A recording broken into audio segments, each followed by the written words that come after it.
Hello, it's Jahar. Welcome back to my channel, to the Witchy Reader. So I'm going to be talking about my August TBR. So last month I did a month of rereads. I did end up reading more than I thought I would, so I was happy because I did have kind of a big TBR. I didn't read all the books I wanted to read, but I have kind of a big TBR once again, hoping I can actually get through them. Some of these books were on my TBR last month, and I'm hoping to get to them this month. If not, that's fine. I'm in no rush. I'll get to it when I get to it, because I know I will be rereading these books, whether or not it be this month. It's a whole thing. Um, so yeah, but this is gonna be my last month of rereads.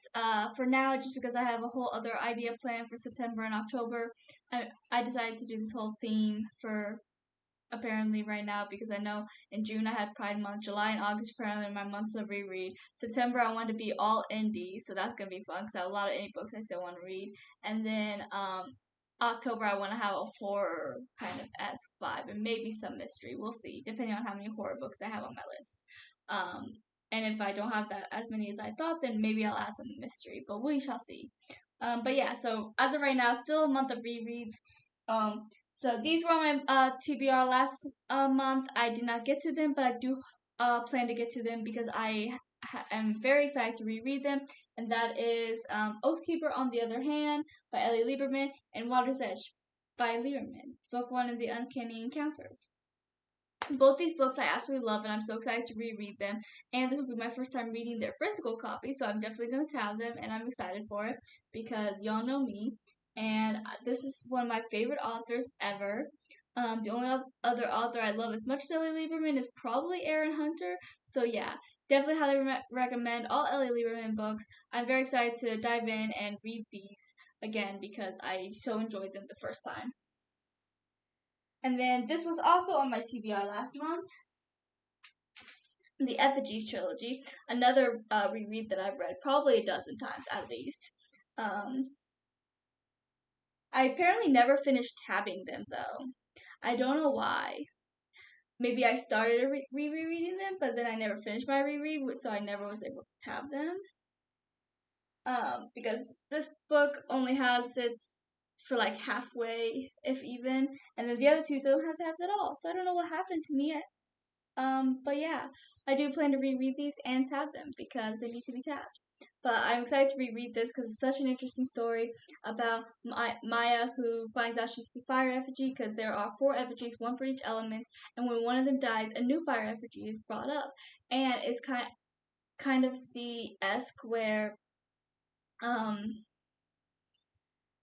and when they die, it's like if like okay, for instance, I'm having a hard time explaining it. But for instance, like Maya, she can do something called scry, where she can look into her past lives, kind of like Avatar: Last Airbender.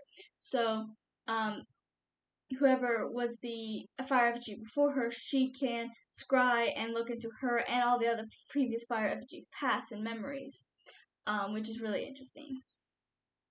And I really enjoyed this. A good couple of different twists that had me shook. I'm not even kidding. Um, I know I don't want to spoil anything, but let's just say there's 2 twists that really had me shook. So yeah, definitely highly recommend this. And then, okay. So I have on my list. This is one of my newest books I bought. I used to own it, but I don't anymore, and I absolutely love this book. And it's an Ever After High book for those of you that seen the Ever After High show, and it's a Wonderland: A Full World. So obviously it has more to do with the Wonderland characters. They're in Wonderland. It has to do with Maddie, Kitty, and Lizzie. Is Cedar, despite not being a Wonderland character, she's the daughter of Pinocchio. For those that do not know, does have a huge role in this as well. But it does have a lot to do with the 3 Wonderland characters as well. And yeah, so I don't think they're in Wonderland, but like some Wonderland, kind of like Spring Unsprung for those of you that seen Ever After, and the Spring Unsprung special. Wonderland magic was affecting Ever After, and I'm pretty sure if I remember, it's been a while since I read this. That's kind of what's happening. I don't remember if they do go to Wonderland or not, but I do know that they're in Ever After, and Wonderland magic starts to happen, and obviously the Wonderland people are not affected, just like a spring has sprung. So they must do something about it because they're really the only ones that can. I don't remember how Cedar X is actually involved. I don't think she's infected, but I don't remember what the reasoning was. But yeah, excited to reread this.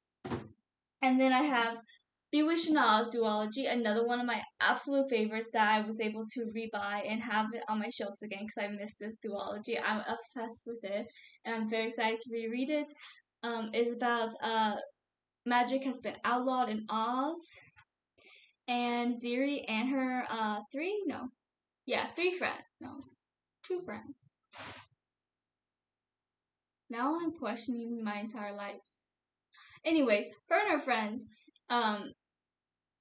keep sneaking out to do magic because they don't think they should be able to hide that part of themselves, and that ends up including Ziri's crush's younger brother, who spots them and then reveals that he too has magic. So he joins them, but then they get discovered. So one of Ziri's friends gets taken away by flying monkeys. So Ziri and her friends must go on this journey to save her friend, as well as try to get magic, try to make it so magic can be used again because they feel like it's wrong that's outlawed in the first place. And obviously, Ziri in this journey ends up falling for the younger brother of her crush and no longer exactly liking her crush as much. But yeah, definitely check this out. And then Monster High, another one that's more of a recent buy that I used to own. One of my absolute favorite series. Probably the only series that I've read as many times as I read Seekers. And for anyone who's been on my channel for a while knows how obsessed I am with Seekers. But I've read this cover to cover so many different times. I am obsessed with this series. I'm in love with it. It is about Monster High. For those that do not know, I'm a huge Monster High fan. And it's 4 books. So in the first book, basically Rochelle, Venus, and Rebecca are all new to school, and they're all dorm mates. But then weird stuff starts happening, and long story short, this isn't too much of a spoiler because they suspect her for a good portion of the book, I think, and it turned out to be one of their teachers. But then their teacher claims that she too was brainwashed, and none of this was in her control. They just used her because she had a power of controlling people that she didn't like to use, and they used that to her advantage. So in the second book, everyone trusts her now. The 3 of them do not, and then the next 3 books are kind of them trying to find out if she really is innocent or guilty. Try to find out who could be controlling her if that is the case. I know at one point they end up being wanted. Nobody ends up liking them because they blamed them for everything at one point. Because it's like their whole reasoning was why were they not affected in the first story? But it's not that they weren't affected, like they were immune or anything. It's because they were suspecting her, so they steered clear from her the best they could. But yeah, so definitely highly recommend this if you're a fan of Monster High. You don't even have to be a fan of Monster High to enjoy the series. It's really good. There's a lot of twists and turns. There's a lot of things you don't expect. There's a lot of intense moments with them like running from the teacher, not sure who they can trust, who they can whatever. And yeah, huge fan of this series, and I'm very excited to reread it. So that is all. Of the books I plan to read. I don't doubt I'll be able to get to all of them, but who knows? Maybe it's possible. We shall see. So thank you for watching. Please like and subscribe and comment what you plan to read in August, and I'll share with you guys below in the comments. Until next time.